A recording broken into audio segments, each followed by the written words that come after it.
Olá! A nossa aula de hoje versará sobre a refração da luz. Observe, a refração da luz representa para nós a passagem da luz através de um dióptro, isto é, como vocês se lembram das aulas anteriores, a passagem da luz por dois meios transparentes homogêneos considerados com uma superfície de separação. Quando a luz passa por essa superfície de separação, nós então estudamos o fenômeno físico chamado de refração. À semelhança da reflexão da luz, nós temos aqui também duas leis a considerar. A primeira lei, observe, ela diz: o raio incidente, o raio refratado e a normal ao dióptro no ponto de incidência estão no mesmo plano. Perceberam que elas são praticamente iguais? Isto é, aquela lei que nós vimos lá para espelhos dizia também que o raio incidente, o raio refletido estavam no mesmo plano. Aqui trocamos, em vez do raio refletido, para o raio refratado.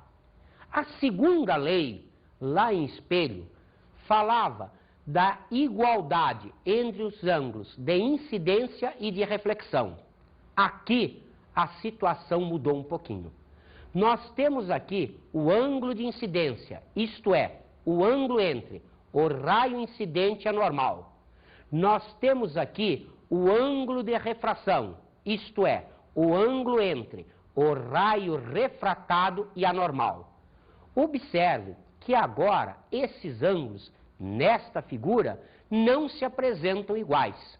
O que significa isso? Que nem sempre, nesta situação, eu terei o ângulo de incidência igual ao ângulo de refração. Então, é comum observar-se em refração uma confusão. Imaginar-se que a refração acontece quando há um desvio do raio incidente, isto é, esse ângulo é diferente desse. Não é isto que acontece aqui. A refração é definida como a mudança de velocidade que a luz experimenta quando passa pela superfície de separação. Observe, é possível haver refração onde este ângulo de incidência seja igual ao ângulo de refração. Quando isso ocorre? Nas incidências perpendiculares. O ângulo de incidência vale zero, o ângulo de refração também valerá zero. Mas ocorre refração por quê? Porque houve mudança de velocidade na passagem da luz do meio considerado 1 para o meio considerado 2. Reforçamos então, o raio incidente, o raio refratado e a normal à superfície de separação no ponto de incidência estão no mesmo plano, que é o plano de incidência. A segunda lei, para um mesmo dióptro, isto é, para um mesmo par de meios, existe uma relação constante entre o seno do ângulo de incidência I e o seno do ângulo de refração R. Observem o que isso significa matematicamente. Os ângulos I e R são de primeiro quadrante. Como eles são de primeiro quadrante, no primeiro quadrante, quando a função seno cresce, é porque o ângulo cresceu. Então, o maior seno corresponde ao maior ângulo. Podemos, então, escrever matematicamente que existe uma relação entre o seno do ângulo de incidência e o seno do ângulo de refração, expressa pela relação entre as velocidades da luz no meio 1 e no meio 2. Observem mais uma vez, se o ângulo I é maior que o ângulo R, implica o seno de I é maior que o seno de R e, consequentemente, a velocidade no meio 1 é maior que a velocidade no meio 2. Como dissemos agora há pouco, o único cuidado que nós temos que ter é na situação em que o ângulo I é 0 grau. Observe, para um ângulo 0 grau, eu não consigo definir matematicamente a expressão seno de 0 sobre 0. Então, nesse caso, não usamos a segunda lei. Mas lembramos a vocês, a refração representa sempre a relação entre as velocidades no meio 1 e no meio 2. Então, vamos mais uma vez definir grandezas aqui em física. A grandeza índice de refração. Como definimos o índice de refração? De duas maneiras distintas. Primeira, o índice de refração absoluto. O que é o índice de refração absoluto? É a relação entre a velocidade da luz no vácuo e a velocidade da luz no meio considerado. Um exemplo, o índice de refração absoluto do meio 1 é a razão entre a velocidade da luz no vácuo, lembram-se, é a expressão representada por C sobre V1. E o índice de refração de um meio 2, ainda absoluto, é o C, que é a velocidade da luz no vácuo, sobre a velocidade da luz no meio 2. Vamos agora definir o índice de refração relativo entre dois meios. Observe, ele representa a razão entre dois índices de refração absolutos. Colocamos aqui o índice de refração absoluto do meio 2 e dividimos pelo índice de refração absoluto do meio 1. Fazendo-se então a divisão, vai desaparecer o termo C, ficando então N21 igual a N2 sobre N1 ou V1 sobre V2. Observaram o que eu disse? É N21. Não deve ser lido N21. N21, entende-se, índice de refração do meio 2 em relação ao meio 1. Observem que essa expressão V1 sobre V2 já é nossa conhecida. Vocês se lembram da segunda lei? Então observe, nós podemos agora juntar essas duas ideias apresentando a relação entre o índice de refração e também o seno do ângulo de incidência e o seno do ângulo de refração. Vamos então observar uma cena que o ator, ele tenta fisgar um peixe dentro d'água. Ele não é um índio, então ele não aprendeu isso. O que quer dizer? Que ele vai jogar a lança e não vai acertar o peixe. Por quê? Porque nós vamos mostrar no nosso próximo tópico que onde ele vê o peixe não é onde o peixe está. Vamos então agora estudar o fenômeno da reflexão total da luz. Observem, nesta situação, nós estamos fazendo a luz do meio 1 para o meio 2. Perceberam o que significa o ângulo de incidência ser menor que o ângulo de refração? Que a velocidade da luz nesse meio é obrigatoriamente menor que a velocidade da luz naquele meio, como vimos na expressão seno de I sobre seno de R igual a V1 sobre V2. Nesta situação, então, observamos que este é o raio incidente, este é o raio refratado. Isto é, houve um aumento do ângulo tal que a velocidade no meio 2 é maior que a velocidade no meio 1. O que aconteceria, então, se aumentássemos ainda mais esse ângulo de incidência? Isto é, se o raio incidente entrasse mais afastado da normal. Observe, nesta situação, o raio refratado sairia rasante ao dióptro. Isto é, para este ângulo de incidência, eu teria um ângulo de refração igual a 90 graus. Nesta situação particular, nós dizemos que o ângulo de incidência é chamado ângulo limite de refração. Observe que a partir daqui, obrigatoriamente, qualquer raio incidente com ângulo maior do que esse, sofrerá então uma reflexão total. Isto é, ele vai estar incidindo no meio 1, vai bater na superfície de separação e vai voltar para o meio 1. Vocês se lembram das aulas anteriores? A reflexão é justamente o fato da luz incidindo na superfície de separação voltar ao meio primitivo. Então, a reflexão total da luz é justamente o fenômeno que nós observamos aqui. Dado um ângulo incidente maior que o valor do ângulo limite, este raio, em vez de passar para o meio 2, isto é, sofrer uma refração, ele vai voltar para o meio 1, sofrendo então uma reflexão. Vamos então observar o que acontece quando eu considero o dióptro plano ar-água. Isto é, vamos imaginar um ponto luminoso dentro da água, que eu estou considerando meio 1, e um observador, uma pessoa, olhando esse objeto no meio 2. Observe, o raio vai sair desse ponto P, vai incidir na superfície de separação e sofrerá refração.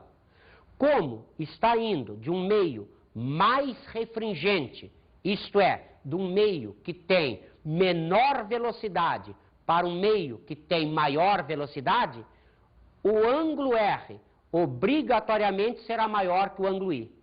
Então, este raio vai chegar ao olho do observador. Como o olho humano tem a propriedade de tudo que ele vê associar uma linha reta, esse observador vai observar a imagem desse ponto aqui, nesse ponto P'. Perceberam? Ele está vendo o objeto que está nesse ponto como sendo a imagem no ponto P'. Já imaginaram, então, se fosse um peixe? O peixe estaria aqui, mas o indivíduo vai ver o peixe aqui. Quando ele jogar a lança aqui, ele pensa estar acertando o peixe, mas estará jogando exatamente em cima do peixe. Lembrando mais uma vez, chamamos distância P a distância do objeto ao dióptro. Chamamos P' a distância da imagem ao dióptro. Podemos então, comparando os triângulos gerados por este raio prolongado aqui e por este raio que é o incidente, concluir que existe uma relação entre os índices de refração e os ângulos I e R. Observe então, no triângulo PAB, podemos escrever a tangente de I, a tangente do ângulo de incidência, é a razão entre X e P. Observe então, no triângulo P'AB, a tangente de R vale X sobre P'. Se eu divido membro a membro as duas expressões, eu tenho tangente de I sobre tangente de R é igual X sobre P sobre X sobre P'. Simplificando a expressão, podemos concluir que, primeiro, os ângulos I e R são pequenos.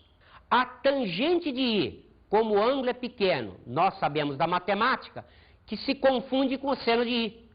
Como a tangente de R, R pequeno, se confunde com o seno de R, podemos então escrever seno de I sobre seno de R é P' sobre P. Como nós vimos anteriormente, o seno de I sobre seno de R representa a relação entre o índice de refração do meio 2 e o índice de refração do meio 1. Então dizemos N2,1 é igual P' sobre P. Perceberam? Se o índice de refração do meio 2 é maior que o índice de refração do meio 1, P' seria maior que P. Se o índice de refração do meio 2 é menor que o do meio 1, como é o caso apresentado, P' será obrigatoriamente menor que P, gerando então uma imagem acima do objeto, a profundidade aparente, isto é, a distância do nível de água até essa imagem representa a profundidade que nós vemos, mas não está o objeto. Se você em casa quiser fazer essa experiência, é bastante fácil. Encha a pia com água, coloque a mão dentro dela. Você vai notar que numa visada mais ou menos perpendicular, você verá sua mão acima da posição que ela realmente está. Vamos agora considerar a situação do diótro plano água-ar. Isto é, vamos considerar se nós, o observador, estivermos dentro d'água, por exemplo, e existisse um objeto no ar. A situação é semelhante à anterior, mas observem, agora, o ponto P é um ponto objeto. Então teremos aqui o raio incidente dando este raio refratado. Como o observador vai receber este raio refratado, como sempre o olho humano tem a propriedade de associar uma linha reta, ele vai ver a imagem P'. O que significa isso? Que dado um objeto aqui, a imagem aparecerá numa altura maior do que estava anteriormente. Observe, este sistema nosso é semelhante ao anterior, mas agora cuidado, estamos no meio que tem mais refringência, isto é, a velocidade da luz neste meio é menor. Observe então que a expressão continua a mesma, mas quando fizermos a relação com o índice de refração, também não teremos mudança. Mas agora, observe, como N21 significa índice de refração do meio 2 em relação ao meio 1, sendo o índice de refração 2 maior que o meio 1, P' será maior que P. Realmente, a imagem estará numa posição superior. Então, se um peixe está dentro d'água e ele vê um helicóptero, ele vê numa posição mais alta. Percebeu agora por que para pescar a gente usa uma vara? Por que a gente não amarra a linha com o anzol direto no dedo? Porque se a gente ficar na beira da margem tentando pegar o peixe, ele se assusta e vai embora. Mas se a gente coloca uma vara para se afastar da margem, ele não nos vê, já que a linha é quase invisível.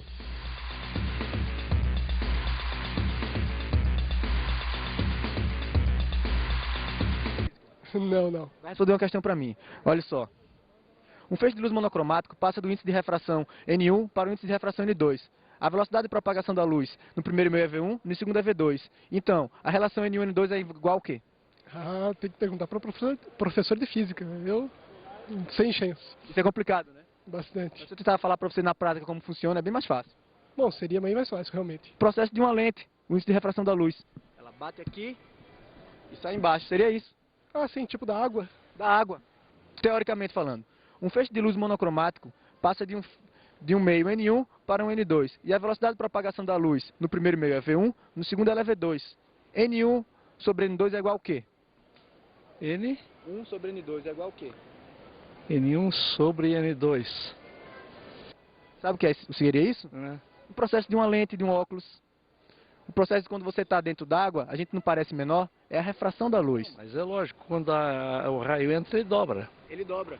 A velocidade de propagação da luz no primeiro meio é V1, no segundo ela é V2. N1 sobre N2 é igual ao quê? V1 sobre V2? Quase! Tenta de novo. V2 sobre V1? Ela acertou, é inversamente proporcional. Na prática, você poderia me falar o que seria isso? Não tenho a menor ideia. Sabe quando você vê um arco-íris? Sabe o que acontece? Não. As gotículas de água funcionam como seu óculos. Uma lente forma um prisma e a refração dá aquela imagem. Um feixe de luz monocromático passa do índice de refração N1 para outro índice N2. A velocidade de propagação da luz no primeiro meio é V1, no segundo é V2. Então, N1 sobre N2 é igual a quê? Sei lá, meu. Não sei, não. Chute. Sei lá, não dá nem pra chutar. V2 sobre V1. V2 sobre V1. Você sabe por que seria V2 sobre V1? Ela sabe, ela é japonesa. Inversamente proporcional. Olha só, e na prática? Agora, na prática, vocês vão poder falar pra mim o que é isso. O que é que vocês enxergam quando vocês colocam uma caneta num copo com água? Qual a imagem que vem na sua cabeça? Caneta aumentada. Ou ela aumenta ou ela fica torta. Isso, torta. Você sabe por que ela fica torta? Por causa da refração da luz e da água, que são diferentes. Isso, o que é que acontece? A luz incide na água, a velocidade, ela altera a velocidade ou o trajeto, e por isso você enxerga com a caneta torta. Como vocês observaram na enquete, existem muitas dúvidas a respeito do índice de refração. Vamos então saná-las. O que nós sabemos? Que dado dois índices de refração, N1 e N2, existe uma relação inversa com as velocidades da luz nos meios 1 e 2. Isto é, se nós tivermos N1 sobre N2, teremos V2 sobre V1. Ou seja, no índice de refringência maior, eu tenho uma velocidade de luz menor. No índice de refração menor, a velocidade da luz será maior. Vamos então agora associar os diótros planos. Vamos observar dois diótros planos e paralelos, constituindo a lâmina de faces paralelas. Observe então o nosso esquema de uma lâmina de faces paralelas. Pense numa lâmina de vidro. Ela está perpendicular ao monitor. Então, esta face é um diótro ar-vidro. Essa outra face representa o diótro vidro-ar. Perceberam? Existe aqui no meio um meio 2, aqui o meio 1, aqui o meio 1.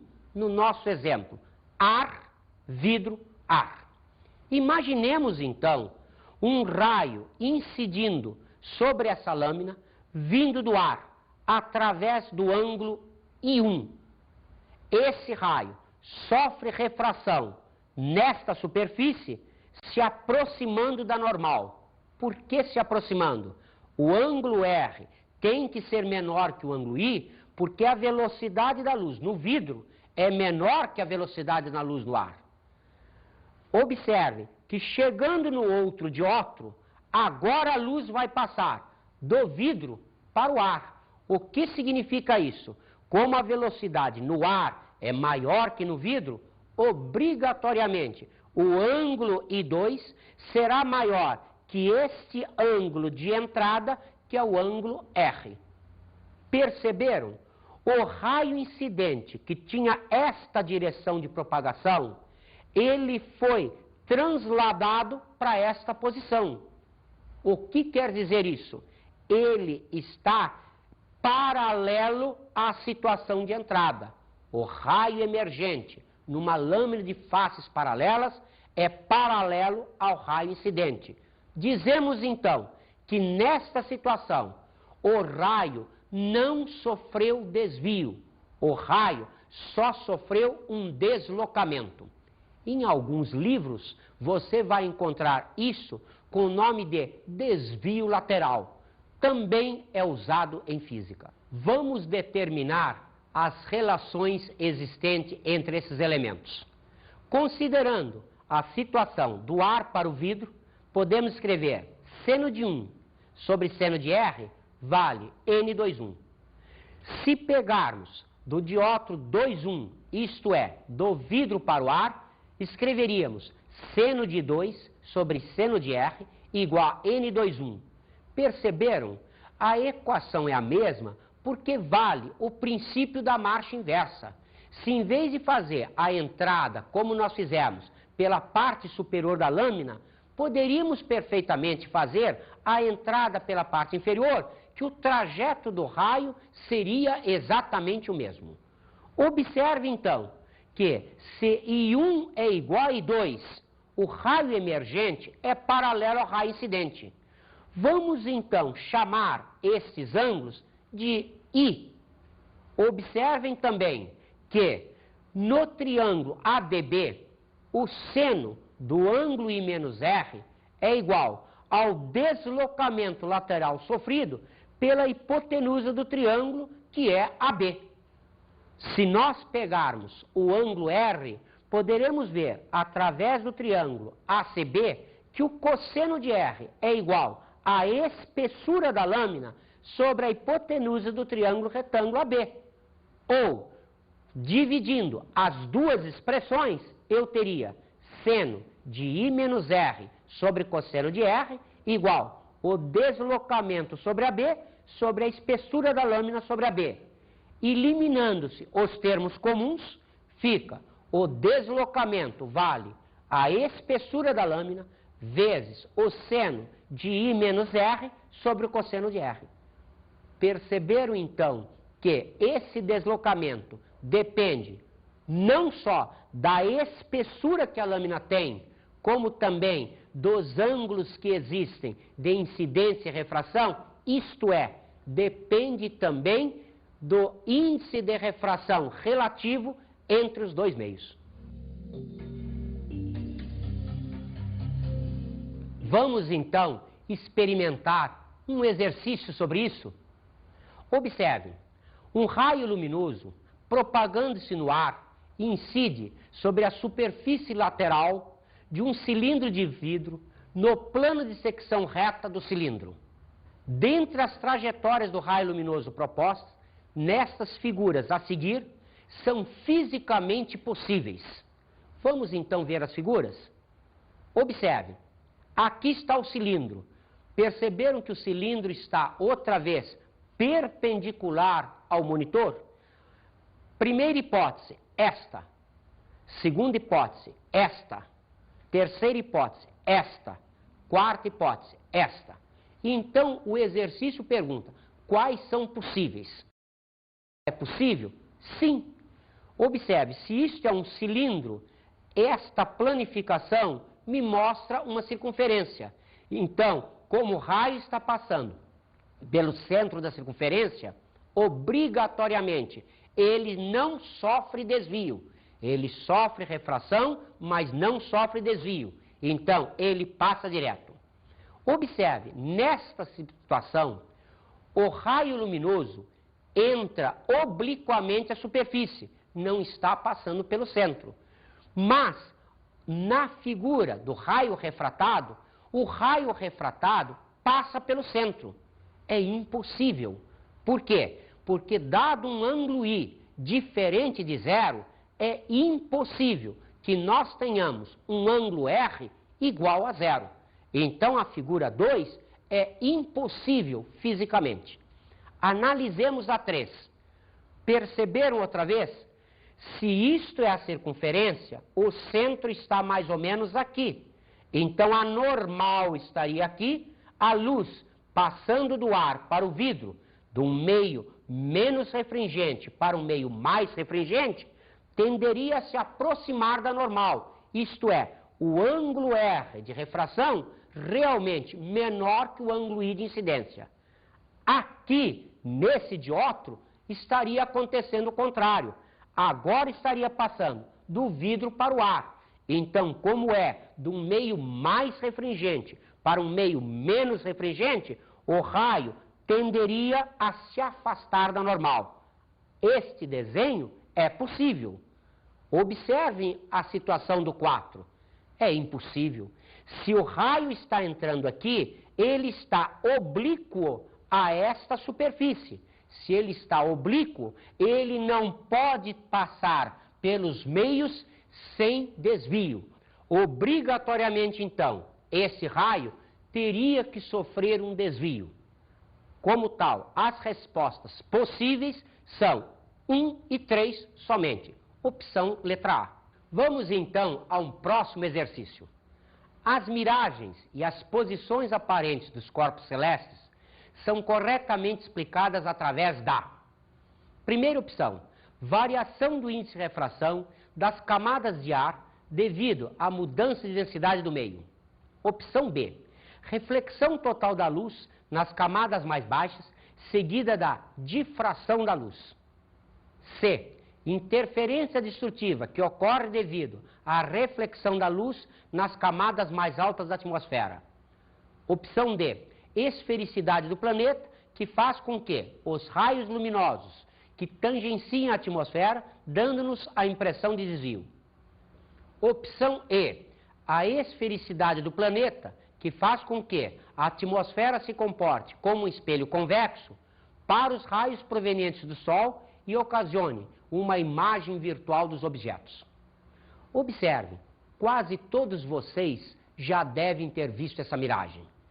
Quando a gente viaja num dia de sol e olha uma estrada ao longe, a gente pensa que a estrada está molhada, que tem lá uma poça com água.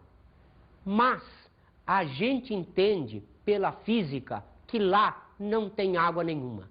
Observe, as camadas mais baixas da atmosfera, como estão mais perto da Terra, elas estão mais quentes. Por quê? Porque a luz solar não esquenta o ar, mas esquenta a Terra. A Terra aquecida emite calor que esquenta o ar. Então, as camadas de ar mais baixas estão mais quentes. Mais quentes, você se lembra, significam menos densas. Então, essas miragens que a gente vê, e não só a gente vê, como também a gente consegue captar em filmes, consegue captar na televisão, especialmente nas corridas de Fórmula 1, elas são miragens físicas. Observe, a resposta é a letra A. Observe mais um exercício.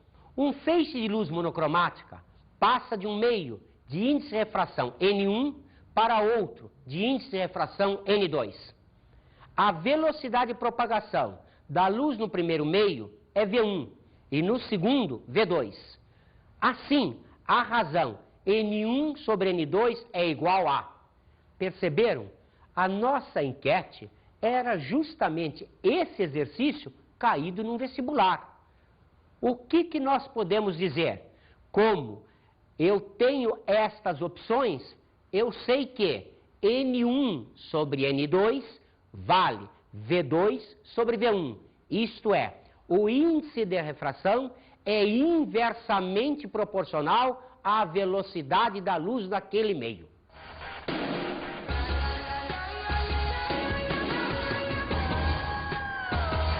Vamos então às dicas de hoje.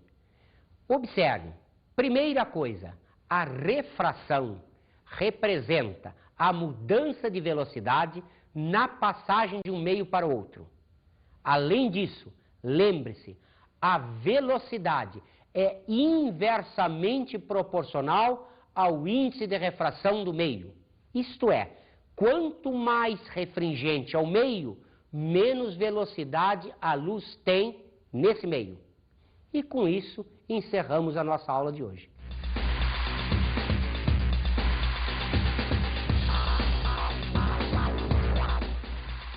Na aula de hoje, estudamos a refração. Abordamos as leis de refração. Devidas a Snell-Descartes, e lembre-se, essas leis valem para reflexão e refração. A primeira é quase igual. A segunda modifica-se apenas numa situação tal que, para o seno do ângulo de incidência e o seno de ângulo de refração, igual a N2 sobre N1. Vimos os índices de refração. A relação entre as velocidades nos dá o índice de refração, podendo ser absoluto quando relacionamos a velocidade da luz no meio com a velocidade da luz no vácuo, ou relativo quando pegamos dois meios quaisquer. Analisamos o de outro plano ar-água. A imagem aparece sempre mais perto do dióptro. E estudamos o de outro plano água-ar. Agora, a imagem aparece mais longe do dióptro. Também falamos sobre as lâminas de faces paralelas. O raio incidente é paralelo emergente e observa-se então apenas um deslocamento da posição do raio, não um desvio angular. Bons estudos.